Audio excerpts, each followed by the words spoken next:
Sir puri గారి dialogues బుల్లెట్స్లా దిగుతాయి sir. Trivikram గారి డైలాగ్స్ మనం విన్నప్పుడు హ్యాపీగా ఉండే, కానీ డెప్త్ అర్థమైంది. కొంచెం టైం పట్టిన తర్వాత అందులో డెప్త్ అర్థమైంది. ఈ రెండు ఎక్కడో మీరు మెయింటైన్ చేస్తున్నట్టు అనిపించింది.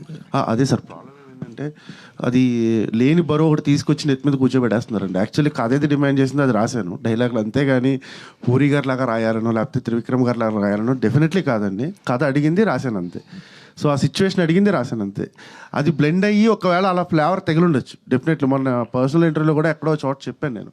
ఏంటంటే మనందరం సినిమాలు చూస్తూనే పెరిగాం. మన సందీప్ రెడ్డి వంగ గారు అన్నట్టు మనకి ఏ ఇన్స్టిట్యూషన్ ఉండదు. మనం చిన్నప్పటి నుంచి చూసిన సినిమాలు వాటి స్క్రీన్ ప్లే ఫార్మేట్లే చూసి ఇక్కడికి వచ్చి కూర్చుని సినిమాలు చేయాలని డిసైడ్ అవుతాం మనం. ఆ ప్రాసెస్లో వాళ్ళందరూ మన గురువులే కదండి. ఇంకా మనం చూసిన సినిమా వాళ్ళందరూ గురువులు. ఖచ్చితంగా వాళ్ళ ఇన్ఫ్లుయెన్స్ ఇన్స్పిరేషన్ ఎక్కడో చోట ఉంటుందండి, అంతేనండి. మీకుందండి?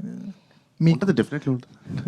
ఎవరి అంటే మీకు అంటే యాక్చువల్గా ఏంటంటే దిల్రుబా ట్రైలర్ చూసిన తర్వాత డైలాగ్స్ మీద ఒక స్పెషల్ ఇంట్రెస్ట్ కలిగింది మాకు. అంటే బాగా రాస్తున్నాడు, కొత్త డైరెక్టర్ అయినా కొంచెం మీనింగ్ఫుల్గా అనిపిస్తున్నాయి. ఏదో పంచిల్లా అనిపించడం, అప్పటికప్పుడు నవ్వించే ప్రయత్నం కాకుండా ఏదో చిన్న ఫిలాసఫీ చెప్పడానికి ట్రై చేస్తున్నాడు అనిపించింది.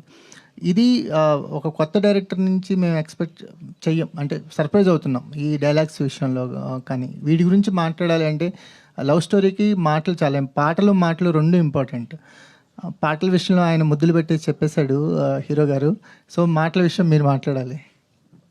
అదే సార్, యాక్చువల్లీ థ్యాంక్స్ సార్. చాలా మంచి కాంప్లిమెంట్ వచ్చింది నాకు. ఇండస్ట్రీ నుంచి చాలామంది చెప్పారు బాగా రాసేవమ్మా అని చెప్పి. లైక్ మెహర్ రమేష్ గారు మాట్లాడారు, పూరి గారు కూడా మాట్లాడారండి నాతోటి. అంటే డైరెక్ట్గా కాదు, గెటప్ సీన్ అన్న అక్కడ ఉంటే కాల్ చేయించాడు. కాల్ చేసి నీతో ఒకళ్ళు మాట్లాడతారంట అని ఇస్తే పూరి సార్ మాట్లాడారండి. చాలా ఎక్సైటింగ్ అనిపించింది. అంటే నిజంగా ఎక్కడో ట్రైలర్ చూసి అంత పెద్ద ఆయన ఫోన్ చేయడం అనేది, మెహర్ రమేష్ గారు కావచ్చు లేకపోతే ఇంకో 4-5, అంటే దట్ ఈస్ గుడ్ కాంప్లిమెంట్ అండి. So always I will take care అండి. ఎందుకంటే బేసిక్గా ఇండస్ట్రీలో స్టార్ట్ అయింది రైటర్ అవుదామని స్టార్ట్ చేసిన జర్నీ ఇది.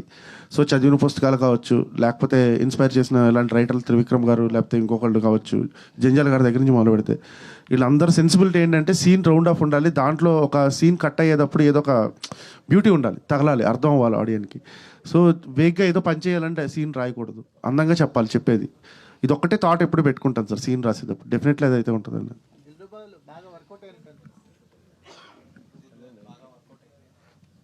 సినిమా మొత్తంలో వర్కౌట్ అయింది ఏంటని అడుగుతున్నారా?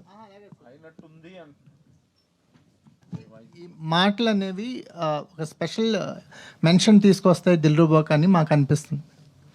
స్పెషల్గా అంటే ఈ మాటల గురించి కూడా మాట్లాడుకుంటారు. డెఫినెట్లీ అండి, అది one of the plus point అండి, అంతే. One of the plus point.